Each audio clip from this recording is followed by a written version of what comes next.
नमस्कार दोस्तों। आज हम बात करने जा रहे हैं एक ऐसे अनोखे रोबोट के बारे में जो चल सकता है, तैर सकता है और उड़ भी सकता है। जी हाँ, ये कोई साइंस फिक्शन फिल्म नहीं, बल्कि हकीकत है। एक डीआईवाई इंजीनियर ने अपने दम पर इस रोबोट को डिजाइन किया है और अब ये इंटरनेट पर तेजी से वायरल हो रहा है। इस अनोखे रोबोट को बनाया है एक चीनी इंजीनियर ने, जिसने खुद इसे डिजाइन किया और फिर 3D प्रिंट करवाया। इसमें जो तकनीक इस्तेमाल की है वो कमाल की है, क्योंकि इसे बनाने में किसी बड़ी कंपनी या लैब की जरूरत नहीं पड़ी। बस एक अच्छा आइडिया, कुछ इलेक्ट्रॉनिक्स और थोड़ी मेहनत। ये रोबोट पूरी तरह से घर पर बनाया गया है, यानी DIY, डू इट योरसेल्फ। इस रोबोट का डिजाइन दिखने में कछुए जैसा है। इसमें 6 पैर हैं, 2 आगे और 4 पीछे। इसके अलावा इसमें लगे हैं 3 प्रोपेलर, यानी रोटर, 2 साइड में और एक पीछे की तरफ। ये रोटर इस रोबोट को तैरने और उड़ने में मदद करते हैं। पूरा बॉडी 3D प्रिंटर से बनाया गया है और उसमें हल्के लेकिन मजबूत मटेरियल का इस्तेमाल किया गया है। जब रोबोट जमीन पर होता है तो ये अपने 6 पैरों से चलता है, या बिल्कुल किसी कीड़े या टर्टल जैसे धीमी लेकिन स्थिर चाल से चलता है। जमीन चाहे ऊबड़ खाबड़ हो या सीधी, ये बिना फिसले चल सकता है। व्हील वाले रोबोट जहां रुक जाते हैं, वहां ये आराम से चल देता है। यह खासियत इसे टेरेन ट्रांसफर में मदद करती है, यानी एक सतह से दूसरी पर जाना आसान हो जाता है। अब बात करते हैं पानी में तैरने की।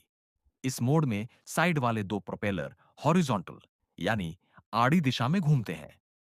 ये प्रोपेलर पानी को धक्का देकर रोबोट को आगे बढ़ाते हैं। पीछे का प्रोपेलर इसे संतुलन में रखता है। इससे रोबोट न सिर्फ पानी में तैरता है, बल्कि मोड़ भी ले सकता है। पानी में चलते हुए इसका मूवमेंट बहुत स्मूथ और कंट्रोल्ड होता है। तीसरा और सबसे रोमांचक मोड है उड़ना। जब उड़ान मोड ऑन किया जाता है तो तीनों प्रोपेलर वर्टिकल, यानी खड़ी दिशा में घूमते हैं। इससे रोबोट ड्रोन की तरह ऊपर उठता है और हवा में उड़ता है। ये ऊपर नीचे जा सकता है, एक जगह मंडरा सकता है और चारों तरफ घूम भी सकता है। इसका उड़ना बहुत स्टेबल और कंट्रोल में रहता है। सबसे चौंकाने वाली बात यह है कि इस रोबोट में मिनी मिसाइल लॉन्चर भी लगाया गया है। इससे यह रोबोट सिर्फ सर्विलांस ही नहीं, बल्कि माइक्रो डिफेंस टूल भी बन सकता है। यह फीचर दिखाता है कि एक DIY प्रोजेक्ट भी किसी हाईटेक डिफेंस सिस्टम का हिस्सा बन सकता है। इसका इस्तेमाल भविष्य में रियल टाइम मिशन में भी हो सकता है। अब सवाल है, ये इतना वायरल क्यों हुआ? इसकी 3 वजहें हैं। एक, इसका फंक्शनल डिजाइन, जो 3 अलग-अलग चीजें करता है। 2, घर में बना हुआ प्रोजेक्ट, बिना बड़ी कंपनी या टीम के। 3, इसका वीडियो, जिसमें यह जमीन से पानी में जाता है, फिर उड़ता है, वो बहुत ही प्रभावशाली है। लोगों को विश्वास ही नहीं हुआ कि कोई इंसान अकेले ऐसा कर सकता है। ये रोबोट भविष्य में बहुत से क्षेत्रों में काम आ सकता है। आइए जानते हैं कहां-कहां इसका इस्तेमाल हो सकता है। 8, खोज और बचाव, सर्च एंड रेस्क्यू। जैसे बाढ़ या भूकंप में लोग फंस जाएं, तो यह रोबोट उड़कर जा सकता है, पानी में तैर सकता है और जमीन पर चलकर पहुंच सकता है। 2, समुद्री अध्ययन, मरीन रिसर्च। समंदर में जाकर यह पानी के अंदर डेटा इकट्ठा कर सकता है।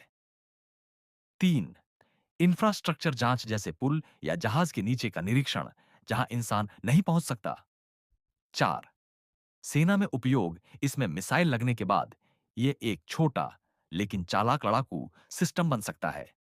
इस रोबोट ने एक नई सोच दी है कि कोई भी अगर चाह ले तो बड़ी चीज बना सकता है। यह प्रेरणा देता है कि हम भी घर बैठे टेक्नोलॉजी से कुछ नया बना सकते हैं। तो दोस्तों, ये था 3D प्रिंट किया गया उड़ने तैरने चलने वाला रोबोट। क्या आपको लगता है कि इस तरह के रोबोट का भविष्य में बड़ा रोल हो सकता है? कमेंट करके जरूर बताइए। वीडियो अच्छा लगा हो तो लाइक और सब्सक्राइब करना ना भूलें। मिलते हैं अगले वीडियो में। धन्यवाद।